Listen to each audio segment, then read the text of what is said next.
Hello student, तो आज हम लोग केमिस्ट्री क्लास 12 का मॉडल सेट पेपर 2 देखेंगे। देखो सेक्शन ए में क्या कह रहा है, what is the unit of rate constant of zero order reaction. बच्चों रेट कांस्टेंट निकालना है तो उसके लिए सिंपल फार्मूला आप याद कर लो, के बराबर mole per litre to the power 1 minus n per second. और जीरो ऑर्डर के लिए एन का मान जो होगा बच्चों जीरो होगा, तो यहाँ पे अगर जीरो पुट करेंगे तो 1 माइनस जीरो कितना हो जाएगा, mole per litre to the power 1 minus zero per second, बोले तो मोल पर लीटर पर सेकेंड। तो यही यूनिट होगा। तो बस ये फार्मूला आप कॉमन फार्मूला याद रखो। जो भी ऑर्डर का पूछे रेट कांस्टेंट का यूनिट तो आप बता सकते हो यहाँ पर। जैसे फर्स्ट ऑर्डर के लिए पूछे तो एन का मान 1 पुट कर देते हैं, सेकंड ऑर्डर के लिए पूछे तो एन का मान 2 पुट कर देते हैं। सेकंड देखो जो क्वेश्चन कह रहा है, डिफाइन एडजॉर्प्शन। बच्चों एडजॉर्प्शन एक प्रकार का फेनोमेनन है जिसमें दो स्पेसीज में एक जो है दूसरे पे क्या होते हैं, पूरी तरह से कंसंट्रेटेड हो जाते हैं दूसरे के सरफेस पे, उसी को हम लोग एडजॉर्प्शन कहते हैं। कैसे डिफाइन करोगे, it is the phenomenon as a result of which species of one substance get concentrated mainly on the surface of another substance is known as adsorption. Okay. Third question देखेंगे, what is the coordination number of platinum in PtNH3 का whole to ClNO2। तो बच्चों यहाँ पे coordination number पूछ रहा है, तो आपको सबसे पहले देखना है सेंट्रल मेटल एटम को कितने लिगेंड्स जो है पकड़े हुए हैं। तो देखो यहाँ पे 2 अमोनिया के क्लोराइड हो जाएंगे, एक क्लोरीन और एक NO2, तो टोटल 4 हो जाएंगे। तो कोऑर्डिनेशन नंबर कितना हो जाएगा बच्चों, 4 हो जाएगा। ओके, नेक्स्ट देखेंगे क्वेश्चन नंबर 4 में देखो कह रहा है right the IUPAC name of the given compound. बच्चों यहाँ पे आप देख रहे हो कि ये जो है डबल बॉन्ड के साथ O है, इसका मतलब इसके साथ हाइड्रोजन लगे होंगे, तो ये जो होंगे एल्डिहाइड ग्रुप होंगे। और यहाँ पर आप देख रहे हो कि एल्डिहाइड ग्रुप ये आपका इंटरमीडिएट ग्रुप है, तो हम लोग काउंटिंग यहीं से करेंगे। शुरू में मैंने गलती काउंट कर दिया था, यहाँ से काउंट किया जाएगा 1 2 3 4 5 6। तो देखो मैंने यहाँ पे काटा है, तो आप भी ऐसा गलती ना करेंगे। मैंने इधर से काउंट करके नाम लिख दिया था, ठीक है। 2 पे देखो यहाँ पर 1 अगर मैं 1 2 इधर काउंट करेंगे तो देखो हमको 2 पे यहाँ पे मिथाइल मिल जाएगा, 3 पे हाइड्रोक्सी, जो कि गलत हो जाएगा। तो इधर से काउंट करना 1 2 3 4 पे हाइड्रोक्सी आएगा, पहले हाइड्रोक्सी आएगा, फिर देखो 5 पे मिथाइल ग्रुप आ जाएगा, और 1 2 3 4 5 6 कार्बन वाला है हेक्सेन, और ये चूंकि एल्डिहाइड तो हेक्सेनल हो जाएगा। अल हम लोग इसका सफिक्स यूज कर दिए हैं, ठीक है। तो इसका करेक्ट जो नेम होगा 4 हाइड्रोक्सी 5 मिथाइल हेक्सेनल हो जाएगा। नेक्स्ट देखो, गिव एन एग्जाम्पल ऑफ अल्डो एक्सोज। तो इसका एग्जाम्पल्स क्या क्या आ सकते हैं बच्चों, ग्लूकोज आ सकते हैं, मैनोज आ सकते हैं, ग्लैक्टोज आ सकते हैं, ठीक है, ग्लोज, आइडोज, टेलोज, एलोज, एट्रोज इत्यादि हैं। तो आप कोई भी एग्जाम्पल दिमाग में रख सकते हो। ओके, नेक्स्ट देखो, अच्छा यहाँ पे एक चीज और ध्यान देना कि ग्लूकोज के विषय मैंने यहाँ पे मेंशंस कर दिया है कि one of the product of photosynthesis है in plant and other photo synthetic organism. It also serves as a important metabolic intermediate of the cellular respiration. ये ग्लूकोज के विषय में यदि पूछे तो आप बता सकते हो, फोटोसिंथेसिस में आपने पढ़ा है ना ग्लूकोज का प्रिपरेशन। ओके, तो अल्डो एक्सोज का एग्जांपल आप क्या दे सकते हो, ग्लूकोज दे सकते हो, मैनोज, आइडोज, जो भी आपको एक एग्जांपल याद रहे। नेक्स्ट क्वेश्चन देखो, right the monomer of natural rubber. बच्चों नेचुरल रबर का मोनोमर जो होते हैं आइसोप्रीन होते हैं, इसको आप लिख सकते हो अल्फा मिथाइल 1,3 ब्यूटाडाइन, ठीक है ना। आइसोप्रीन का स्ट्रक्चर आप ड्रॉ करोगे तो आपको ये मिलेगा, ठीक है, ये नाम हो जाएगा उस स्ट्रक्चर का अल्फा मिथाइल 1,3 ब्यूटाडाइन। ओके, तो याद रखना नेचुरल रबर के जो मोनोमर्स होते हैं आइसोप्रीन होते हैं। नेक्स्ट देखेंगे क्वेश्चन नंबर 7 में देखो क्या कह रहा है बच्चों कि right one example of antipyretic, ठीक है बच्चों। यहाँ पे आप आंसर्स लिखोगे, पैरासीटामोल और एस्पिरिन लिख सकते हो। तो किसको कहते हैं एंटीपायरेटिक, तो बच्चों chemical which are used to bring down the body temperature during high fever. जब हम लोग को फीवर वगैरह हो जाता है तो अपने बॉडी के टेम्परेचर को डाउन करने के लिए देखो जनरली हम लोग पैरासीटामोल वगैरह खाते हैं ना, तो इसी को हम लोग बोल रहे हैं एंटी पैरासिटिक। इसमें क्या होगा, मेडिसिन के रूप में आप दे सकते हो एग्जाम्पल पैरासीटामोल और एस्पिरिन। नेक्स्ट क्वेश्चन देखेंगे 8 number, difference between order and molecularity of reaction. बच्चों देखो सेक्शन बी का क्वेश्चन 8 है, मॉलिक्यूलरिटी को किस तरीके से डिफाइन करोगे, तो it is equal to the number of molecules taking part in chemical reaction. जैसे इसको डिफाइन करना बहुत ही आसान है, क्योंकि जब आप कोई केमिकल रिएक्शन देखते हो तो उसमें पता कर सकते हो बिल्कुल कि कितने मॉलिक्यूल्स जो रिएक्शन में इन्वॉल्व हैं, तो इसको हम लोग थ्योरेटिकल एक्सप्लेन कर सकते हैं, ठीक है ना। हाँ, बशर्ते कि जो इक्वेशन आप बना रहे हो वो बैलेंस्ड होना चाहिए। लेकिन ऑर्डर ऑफ रिएक्शन को में अगर हम देखते हैं it is the sum of the power to which concentration term must be raise to write a proper rate law. तो देखो यहाँ पे ये एक्सपेरिमेंटल डिफाइन होता है, इसको हम थ्योरेटिकल डिफाइन करना हम लोगों के लिए मुश्किल होता है, फिर भी हम लोग ऑर्डर ऑफ रिएक्शन को इस तरीके से डिफाइन कर सकते हैं। It is the sum of power to which concentration terms must be raised to write a proper rate law. ठीक है ना। हाँ, यहाँ पे एक लिमिटेशन है कि ये जो ऑर्डर डिफाइन होता है बच्चों, ये फार्मूला में से हमेशा सही नहीं होता है, पावर ऑफ कंसंट्रेशन से, सम ऑफ पावर ऑफ कंसंट्रेशन से। यहाँ पे हम लोग जो स्टोइकोमेट्रिक कोएफिशिएंट होते हैं उसके विषय में हम लोग बात कर रहे हैं। यहाँ पर ये एक्सपेरिमेंटल वेरीफाइड होते हैं। नेक्स्ट देखो, सेकंड आप डिफरेंस बता सकते हो, molecularity of reaction is always integer and never zero. ठीक है ना, ये कभी जीरो होगा क्योंकि नंबर जीरो हो नहीं सकता है, नहीं ना, जीरो होगा, नेवर जीरो। ठीक है, जबकि ऑर्डर ऑफ रिएक्शन क्या हो सकते हैं, जीरो हो सकते हैं, फ्रैक्शन हो सकते हैं, निगेटिव हो सकते हैं, पॉजिटिव, सब कुछ हो सकते हैं। ठीक है ना। नेक्स्ट थर्ड डिफरेंस क्या लिखोगे मॉलिक्यूलरिटी में, the our of molecularity of a complex reaction has no meaning. जैसे मॉलिक्यूलरिटी ऑफ रिएक्शन का अगर देखोगे किसी कॉम्प्लेक्स का तो उसका कोई मीनिंग नहीं आपको मिलेगा। कहने का मतलब molecularity of slow step is the real molecularity of reaction. जैसे यहाँ पे हमसे बोला जा रहा है कि overall molecularity of complex reaction का कोई मतलब नहीं है, बट अगर आप टोटल ऑर्डर ऑफ रिएक्शन देखोगे तो ये ओवरऑल रिएक्शन पे क्या होते हैं, वेस्ट होते हैं। तो आप ये तीन डिफरेंस बता सकते हो। ठीक है, नेक्स्ट देखें क्वेश्चन नंबर 9 में देखो बच्चों क्या कह रहा है, what are the lyophilic and lyophobic sols explain with example. बच्चों लायोफिलिक एंड लायोफोबिक, यहाँ पे देखो लिक्विड लविंग और लिक्विड हेटिंग के विषय में बात किया जा रहा है। तो देखो लायोफोबिक सोल्स को क्या कहोगे, particles of disperse phase have no affinity to dispersion medium. जो भी आप डिस्पर्स फेज में पार्टिकल को यूज कर रहे हो उस और डिस्पर्सन मीडियम में उसकी कोई एफिनिटी हमें देखने को नहीं मिलती। इसका मतलब यहाँ पे कोई सॉल्युबिलिटी हमें नहीं मिलेगा, लेकिन हाँ आप अगर इम्प्योरिटीज उसमें मिला दो तो क्या होगा कि सॉल्युबिलिटी को हम गेन कर सकते हैं। तो इसीलिए मैंने लिखा है they are not easily prepared and need stabilising agent. अगर आपको बनाना है लायोफोबिक सोल्स आपको स्टेबलाइजिंग एजेंट की जरूरत होती है। ठीक है, जैसे कि sols of gold, silver, FeOH का होल 3, AH2O3 एक्सेट्रा। बच्चों ये इरिवर्सिबल प्रोसेस होते हैं। और ध्यान दो, चूंकि हम लोग इसमें इम्प्योरिटीज दैट इज हम इसमें स्टेबलाइजिंग एजेंट मिला रहे हैं, तो आप इसका नाम जो है लायोफोबिक सोल्स को कह सकते हो एक्सट्रिंसिव कोलाइड। क्या कह सकते हो, एक्सटेंसिव कोलाइड। ठीक है, आपने पढ़ा था ना सेमीकंडक्टर में इंट्रिंसिक और एक्सटेंसिव सेमीकंडक्टर। तो इंट्रिंसिक में पढ़ा था ना, इंट्रिंसिक में आपने प्योर सेमीकंडक्टर विषय में पढ़ा था, और जब आप इम्प्योरिटी मिला दिए थे तो एक्सट्रिंसिक बन गया था। In the same way colloids का भी नाम आप बना सकते हो, क्योंकि आप यहाँ पे stable colloids, lyophobic colloids, lyophobic sols बनाने के लिए आप चूंकि यूज कर रहे हो, ठीक है, एजेंट को, इसीलिए लायोफोबिक सोल्स का नाम एक्सटेंसिव कोलाइड्स भी कहा जाता है। ओके, नेक्स्ट देखो लायोफिलिक का मतलब क्या होता है कि डिस्पर्स फेज में जो पार्टिकल्स होते हैं उनकी ग्रेट एफिनिटी होती है डिस्पर्सन मीडियम से। इसका मतलब ये सेल्फ जो है स्टेबलाइज होते हैं due to strong attraction force operating between the suspended particle and dispersion medium, और ये नेचर में रिवर्सेबल होते हैं।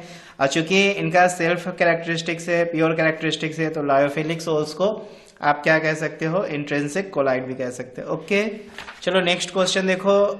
क्वेश्चन नंबर 10 में क्या कह रहा है कि using IUPAC norms right the formula of the following.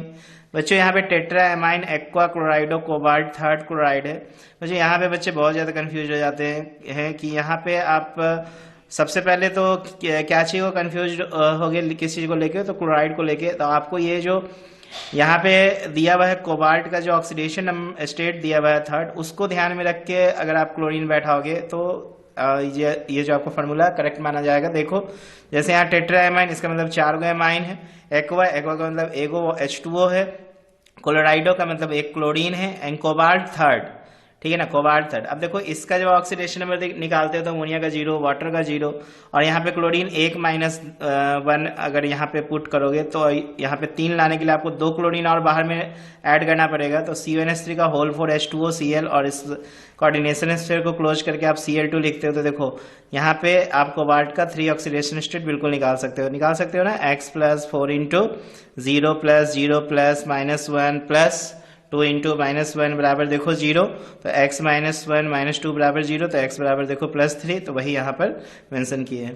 Second देखो टेट्रा कार्बोनाइल निकल 0, यहाँ पे देखो टेट्रा कार्बोनाइल, तो कार्बोनाइल निकल ये हो गया पहले, और टेट्रा कार्बोनाइल तो CO पे होल 4। चूंकि यहाँ पे निकल 0 तो कोई टेंशन नहीं ऑक्सीडेशन नंबर निकालने का, यहाँ पे टेंशन खत्म, ये आपका 0 हो जाएगा। तो NiCO का होल 4, यही फार्मूला होगा। IUPAC नॉर्म्स में फार्मूला हमें पूछा जा रहा है। थर्ड देखो क्या है बच्चों, पोटासियम ट्राई ऑक्सीलेटो क्रोमेट थर्ड। फिर से यहाँ पे देखो पोटासियम, सबसे पहले आपको पोटासियम बाहर रखना है, क्योंकि आपको पता है आईयूपीएसी जब आप नॉर्म्स करते हो कॉम्प्लेक्स कोऑर्डिनेशन कंपाउंड का, तो वहाँ पे आप ये जो केटायन होते हैं उसको पहले आप लिख लेते हो केटायन का नाम। तो यहाँ पे हमने K3 लिखा, क्यों लिखा भी बता रहा हूँ, इसके इस स्टेट को देख के हमने लिखा। ओके, तो पोटासियम ट्राई ऑक्सलेटो, तो ट्राई ऑक्सलेटो देखो C2O4 ऑक्सलेटो है, तो ट्राई ऑक्सलेटो तो CH2O4 का होल 3 दे दिए। क्रोमेट है, यहाँ पे Cr दे दिए, तो देखो ये +3, तो ये इसका जो आप देखते हो इस पे बाइडेंटेड लिगेंड्स के रूप में काम करते हैं ना, -2 होते हैं ना इसके ऑक्सीडेशन, तो 3 × -2 हो जाएगा। तो देखो पोटासियम का 3 × 1 प्लस क्रोमियम का x मान लोगे, ये 3 × -2 बराबर देखो 0 लिखोगे, तो ये x और 3 में से 6 जाएगा, -3 बराबर 0, तो x बराबर देखो +3 आ गया ना, तो देखो थर्ड है ना पोटासियम ट्राई ऑक्सलेटो क्रोमेट थर्ड, तो ये फार्मूला हो जाएगा। ओके, नेक्स्ट देखते हैं हम लोग क्वेश्चन नंबर 11 में देखो क्या कह रहा है बच्चों, arrange the following as indicated. देखो in increasing order of boiling point, यहाँ पे हम लोग को इथाइल अल्कोहल CH3 का होल 2 NH, और ये देखो सेकेंडरी अमाइन है, और ये देखो प्राइमरी अमाइन है। इसमें हमको इंक्रीजिंग ऑर्डर में लिखना है इसके बॉइलिंग पॉइंट के अकॉर्डिंग। बच्चों आंसर तो सबसे पहले जान लो क्या होगा, CH3 का होल 2 NH का बॉइलिंग पॉइंट सबसे कम होगा, उससे ज्यादा बॉइलिंग पॉइंट C2H5NH2 का होगा प्राइमरी अमाइन का, और सबसे ज्यादा बॉइलिंग पॉइंट यहाँ पर होगा इथाइल अल्कोहल का। बच्चों हो क्या रहा है, यहाँ पे देखो C2H5OH में काफी स्ट्रॉन्ग H बॉन्डिंग मिल रहा है, उसके कंपेरिजन में इसमें कम मिल रहा है, ठीक है, और इसके कंपेरिजन में इसमें और कम H बॉन्डिंग मिल रहा है, तो स्वाभाविक है stronger H bonding, more boiling point and more solubility. तो यहाँ पे चूंकि स्ट्रॉन्ग H बॉन्ड है, इसलिए इसकी जो सॉल्युबिलिटी, अच्छा यहाँ पे बॉइलिंग पॉइंट है ना, तो इसकी बॉइलिंग पॉइंट काफी हाई होगी, इससे कम इसकी बॉइलिंग पॉइंट होगी, उसके बाद इस याद रखना प्राइमरी का, फिर सेकेंडरी, देन आप इसमें आगे बढ़ सकते हो टर्सरी की तरफ। ओके, तो यहाँ पर आंसर हो जाएगा C2H5OH का बॉइलिंग पॉइंट सबसे हाई है। इस तरह सेकंड क्वेश्चन में इंक्रीजिंग ऑर्डर ऑफ सॉल्युबिलिटी बोला है, तो देखो मैंने यहाँ पे लिख भी दिया था स्ट्रॉन्गर H बॉन्डिंग, मोर बॉइलिंग पॉइंट, मोर सॉल्युबिलिटी, और यहाँ पे चूंकि सब अमाइन के ही कंपाउंड्स दिए हुए हैं, ठीक, तो यहाँ पे देखो कंफ्यूजन के लिए एक बेंजीन वाला दे दिया, एनिलीन दे दिया है कंपाउंड।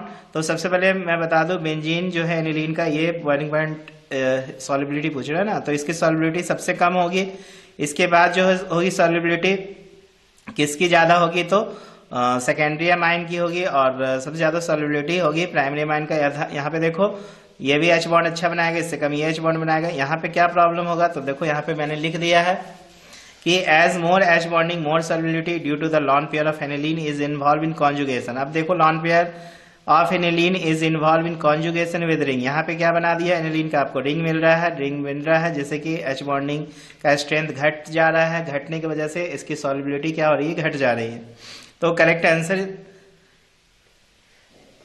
क्या होगा, C2H5 अरे सॉरी छींक भी अभी आना था। देखो C2H5NH2 का यहाँ पे सॉल्युबिलिटी हाई होगा, देन उससे कम क्या होगा C2H5 का होल 2 NH, और सबसे कम जो होगा बच्चों यहाँ पे एनिलीन का सॉल्युबिलिटी होगा। ओके, चलो नेक्स्ट क्वेश्चन देखो, right the difference between DNA RNA। तो बच्चों यहाँ पे DNA RNA में आपसे डिफरेंस पूछ रहा है, बहुत ही सिंपल मैंने 3 डिफरेंस लिखा है। तो DNA में आप देखते हो शुगर जो प्रेजेंट होते हैं DNA में 2 डीऑक्सीराइबोज होते हैं, और जबकि RNA में जो शुगर प्रेजेंट होते हैं वो डीऑक्सीराइबोज होते हैं, डी राइबोज होते हैं। ओके, यहाँ पे 2 डीऑक्सीराइबोज, यहाँ पे डी राइबोज।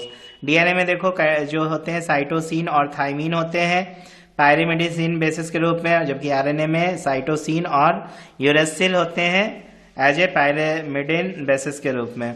DNA में मॉलिक्यूल्स जो होते हैं वेरी लार्ज होते हैं, इनके मॉलिक्यूलर मास जो होते हैं करीब 6 to 16 मिलियंस के रेंज में होते हैं, जबकि RNA के मॉलिक्यूल्स काफी छोटे होते हैं, इसके रेंज बहुत ही छोटे 20,000 से 40,000 यूनिफाइड यूनिट में ही होते हैं। ओके, नेक्स्ट देखो क्वेश्चन नंबर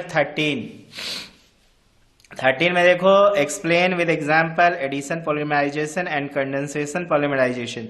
बच्चों एडिशन पॉलीमराइजेशन रिएक्शन को हम कैसे डिफाइन करेंगे, तो सिंपल सा मतलब है कि यहाँ पे एडिशन पॉलीमराइजेशन में polymers are form by the repeated addition of same और different monomer molecule possessing double और ट्रिपल बॉन्ड, ठीक है ना। एडिशन पॉलीमराइजेशन में क्या देखोगे बच्चों कि polymers are form by the repeated addition of same और डिफरेंट मोनोमर, ठीक है ना, सेम और different monomer molecule possessing double और ट्रिपल बॉन्ड। जैसे एग्जांपल में देखो आप यहाँ पे n मॉलिक्यूल्स ऑफ इथीन को आप 333 से 343 केल्विन के बीच 6 to 7 एटमॉस्फेरिक टेम्परेचर में जिगलर नट्टा कैटलिस्ट के प्रेजेंस में आप हाई डेंसिटी वाले पॉलीथीन बना सकते हैं। तो ये जो एग्जांपल है बच्चों वो पॉली एडिशन पॉलीमराइजेशन का है।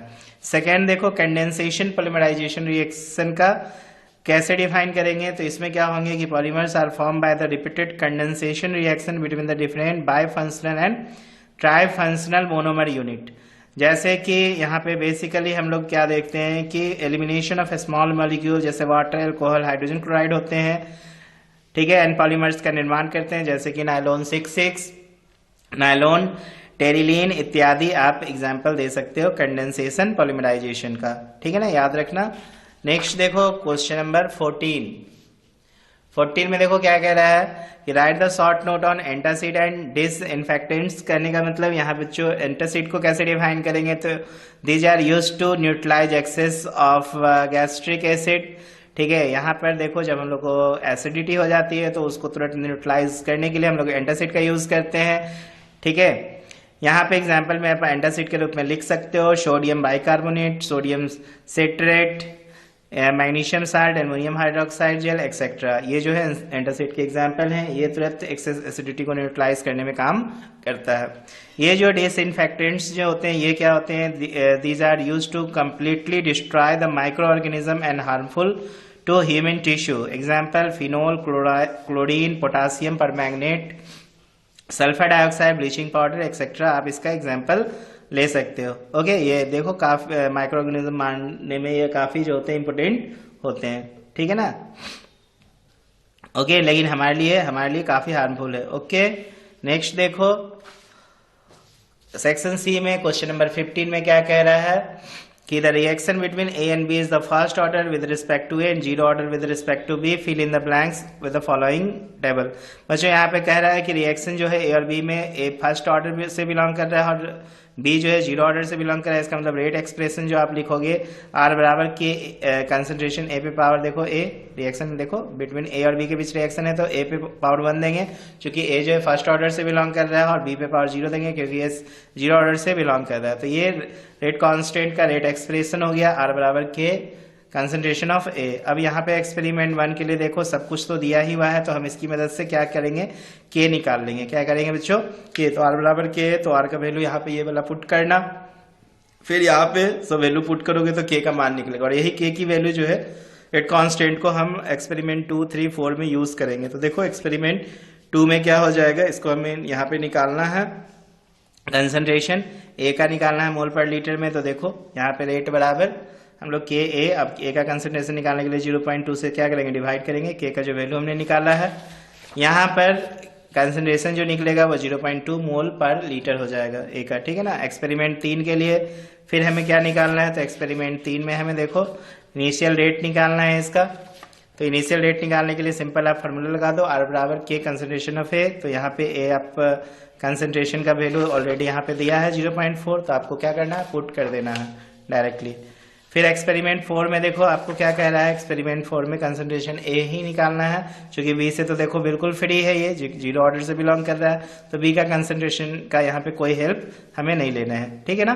तो ए का निकालना है, फिर से देखो आर बराबर के कंसंट्रेशन ऑफ ए, तो ए का कंसंट्रेशन निकालने के लिए आर बट्टा क्या कर दोगे यहाँ पर के वैल्यू हम रख सकते हैं ना, यहाँ पर देखो ए बराबर इससे डिवाइड कर देना तो 0.1 मोल पर लीटर आएगा।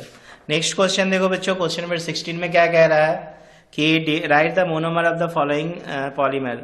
बच्चों यहाँ पे बुना एस, डेक्रॉन, नियोप्रीन, बुना एन और बिकलाइट के मोनोमर्स के विषय में हमसे पूछा जा रहा है। तो बच्चों बुना एस जो है वो 1,3-ब्यूटाडाइन और स्टीरीन के मोनोमर्स बुना एस जो पॉलीमर्स आप बनाए हो वो 1,3-ब्यूटाडाइन और स्टाइरीन मोनोमर से के मिलने से बना है। ओके, दोनों का फार्मूला मैंने यहाँ पे लिख दिया, स्ट्रक्चर आप नोट कर सकते हैं। डेक्रॉन जो है बच्चों इथिलीन ग्लाइकोल और टेरिफेथिलिक एसिड से मिलकर बना है। ओके, और न्यूप्रीन जो होते हैं क्लोरोबिन मोनोमर से भी बना होता है, क्लोरोप्रीन मोनोमर से बना है न्यूप्रीन। बुना एन जो है बच्चों एक्राइलो नाइट्राइल मोनोमर से मिलकर बना है, और बेकेलाइट जो है बच्चों फिनोल और फॉर्मल्डिहाइड मोनोमर से मिलकर बना है। तो चलो आगे बढ़ते हैं, क्वेश्चन नंबर 17 में देखो, draw the structures of the following compound. आपसे H2SO7, HCF4, ClF3, IF7, HClO3। कहने का मतलब डाई सल्फ्यूरिक एसिड, जिसको आप ओलियम भी बोलते हो। इसके बाद देखो ये जेनोन टेट्रा फ्लोराइड, या फिर ये क्लोरीन ट्राईफ्लोराइड, या आयोडीन हेप्टाफ्लोराइड, और ये HClO3 oxo acid of chlorine का स्ट्रक्चर हमसे पूछा जा रहा है। बच्चों यहाँ पे H2SO7 का आप देखोगे कि यहाँ पे S और ऑक्सीजन के बीच देखो ऊपर नीचे डबल बॉन्ड आपको दिख रहा है, यहाँ पे सिंगल बॉन्ड। यहाँ पे क्या हुआ होगा, एक कोऑर्डिनेशन भी हुआ होगा। कोऑर्डिनेशन को हमने डबल बॉन्ड से क्या किया है बताया है, कोऑर्डिनेशन हुआ होगा। देखो सल्फर के पास कितने इलेक्ट्रॉन्स है, 6, बिल्कुल कोऑर्डिनेशन हुआ होगा, क्योंकि अगर ये फिर 2 इलेक्ट्रॉन से अगर यहाँ पे शेयरिंग करता कोवेलेंट बनाता तो सल्फर के पास ज़्यादा इलेक्ट्रॉन हो जाते। तो एक प्रकार का कोऑर्डिनेशन बॉन्ड होता है, बट कोऑर्डिनेशन बॉन्ड को हमने यहाँ पे डबल बॉन्ड से ही प्रेजेंट किया है। तो ये स्ट्रक्चर है बच्चों डाई सल्फ्यूरिक एसिड का, जिसको आप ओलियम भी बोलते हो। ये आपका जेनोन टेट्राफ्लोराइड का स्ट्रक्चर है। देखो जेनोन के साथ 4 ग्रुप फ्लोरीन सिंगल बॉन्ड से बॉन्डेड होंगे, इसके 2 लोन पेयर बचेंगे। ये क्लोराइड ट्राईफ्लोराइड का आपका टी शेप स्ट्रक्चर मिलेगा, यहाँ पे क्लोरीन के पास 2 लोन पेयर बचेंगे, और एक इलेक्ट्रॉन से फ्लोरीन के साथ ये बॉन्डिंग करेगा। और आयोडीन हेप्टाफ्लोराइड में देखो यहाँ पर आयोडीन जो है अपने 7 इलेक्ट्रॉन के साथ क्या करेंगे, ये बॉन्डिंग बनाएंगे, ठीक है ना। हेप्टाफ्लोराइड 1 2 3 4 5 6 और 1 7 हेप्टाफ्लोराइड। इसके बाद देखो ऑक्सो एसिड ऑफ क्लोरीन जो है, क्लोरीन जो है ऑक्सीजन के साथ डबल बॉन्ड से बॉन्डेड होंगे 2 जगह, फिर single bond O and H। Okay, इस तरीके से आप स्ट्रक्चर ड्रॉ कर सकते हो। नेक्स्ट देखो, right the short note on the following HVZ reaction, esterification, Clemson reduction reaction. बच्चों HVZ रिएक्शन का मतलब क्या हो रहा है कि हेल-बोलार्ड लेंगसी रिएक्शंस के विषय में हमसे पूछा जा रहा है। तो आप कैसे डिफाइन करोगे, तो सिंपल सा देखना, यहाँ पर कार्बोक्सिलिक एसिड जो जिसके पास अल्फा हाइड्रोजन है उनको हम हैलोजनेटेड करते हैं एट अल्फा पोजीशन पर, किसके साथ, तो क्लोरीन ब्रोमीन के साथ, in the presence of red phosphorus, जिससे कि हमें मिलता है अल्फा हैलो कार्बोक्सिलिक एसिड। तो आप देखो यहाँ पे एग्जाम्पल लिख सकते हो, ठीक है। ये तो मैंने स्ट्रक्चर लिख दिया, इसके आधार पे आप यहाँ पे एग्जाम्पल लिख सकते हो। देखो प्रोपनोइक एसिड को हमने रिड्यूस कर दिया क्लोरीन रेड फास्फोरस के प्रेजेंस में, तो यहाँ पे देखो 2 क्लोरोप्रोपनिक एसिड बन रहा है।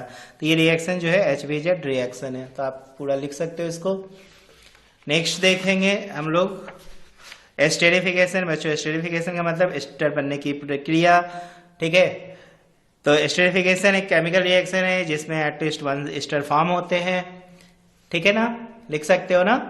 जैसे कि इसमें क्या क्या इन्वॉल्व होंगे, तो देखो एसिड और अल्कोहल मिलकर जो है एस्टर बनाते हैं, जैसे कि एसिटिक एसिड इथाइल अल्कोहल से रिएक्शन करके देखो इथाइल एसीटेट बना रहा है, ठीक है ना, प्लस वाटर। फिर नेक्स्ट को है क्लेमसन रिडक्शन रिएक्शन। बच्चों इसमें क्या होते हैं कि जो कार्बोनाइल ग्रुप है जैसे कि एल्डिहाइड कीटोन, इनको हम रिड्यूस कर देते हैं CH2 ग्रुप में with treatment with zinc amalgam and concentrated hydrochloric acid के साथ। तो देखो यहाँ पर ये एल्डिहाइड जो है जिंक आपका अमलगम है, Ag का मिक्सचर्स बनाया गया है इसके साथ, एसिल के प्रेजेंस में देखो N-ब्यूटेन बना रहा है। दूसरा आप एग्जाम्पल एसिटोफिनोन का भी लिख सकते हो, ठीक है ना। यहाँ पे देखो इसका हम लोग रिडक्शन करके क्या बना रहे हैं, इथाइल बेंजीन बना रहे हैं। तो देखो CH2 ग्रुप में बना ना। तो इस तरीके से क्लेमसन रिडक्शन रिएक्शन को आप डिफाइन कर सकते हैं। नेक्स्ट देखेंगे बच्चों, कंप्लीट द फॉलोइंग रिएक्शन। देखो लास्ट क्वेश्चन है, C6H5NH2 plus CaCl3 plus alcoholic KOH। तो बच्चों यहाँ पर आप कार्बाइल एमाइन जो है रिएक्शन करवा के बना सकते हो फिनाइल आइसोसाइनाइड, ठीक है। कार्बाइल एमाइन रिएक्शन करा के आप क्या बना सकते हो, फिनाइल आइसोसाइनाइड, याद रखोगे। फिर देखो एनिलीन जो है कॉन्क H2SO4 के साथ रिएक्ट करके क्या बनाता है, एनिलीनियम हाइड्रोजन सल्फेट बनाता है, ठीक है, एनिलियम हाइड्रोजन सल्फेट। इसके बाद देखो एनिलीन जो है ब्रोमीन एक्वस ब्रोमीन सोल्यूशन के साथ रिएक्ट करके क्या बनाता है, तो एनिलीन ब्रोमीन के साथ रिएक्शन करके 2,4,6 ट्राइब्रोमो एनिलीन बनाता है, ठीक है ना, याद रखना 2,4,6 ट्राइब्रोमो एनिलीन। ओके, नेक्स्ट देखेंगे बच्चों 4 नंबर में कि एनिलीन जो है CH3CO का होल 2O से रिएक्शन करके क्या बनाता है, और C6H5N2Cl प्लस C2H5OH के साथ रिएक्शन करके क्या बनाता है। तो देखो C6 H5NH2 और CH3CO का होल टू, कहने का मतलब ये एनिलीन है। और बच्चों ये जो है ना एसिटिक एनहाइड्राइड है। ये क्या है कंपाउंड, इस देखो मैंने इसका स्ट्रक्चर यहाँ पे ड्रॉ किया है। तो एनिलीन एसिटिक एनहाइड्राइड के साथ रिएक्शन करके बेंजीन डाइजोनियम फ्लोरोबोरेट कंपाउंड बनाता है। और इसको वापस हीट करोगे तो देखो नाइट्रो बेंजीन बनेगा और BF3 और NAF बनेगा। इस तरह बेंजीन डाइजोनियम क्लोराइड जो है इथाइल अल्कोहल के साथ रिडक्शन करके बच्चों बेंजीन बनाता है, एथेनॉल बनाता है, नाइट्रोजन और एसिड का फॉर्मेशन होता है। तो बच्चों ये लेक्चर आपका बस रिवीजन के पॉइंट ऑफ व्यू से है। आप सारे क्वेश्चंस को पहले बनाए होंगे, बस आप अपने आप को चेक करो कि आपने कितना सही बनाया था या कितना गलत बनाया था। आई होप आपको सारा आंसर अच्छे से समझ में आया होगा। Okay, thank you.